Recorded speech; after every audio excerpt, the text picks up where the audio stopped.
todos. Este domingo 28 de junio a las 3:15 de la tarde se va a llevar a cabo el partido entre los Chancas CIC y Santos Fútbol Club, correspondiente a la tercera y última fecha del Grupo G de la Copa Caliente de la Liga 2026. El escenario será en el estadio Los Chancas, ubicado en Andahuaylas, Apurímac.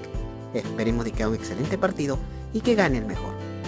Mucha suerte para ambos equipos. Muchas gracias.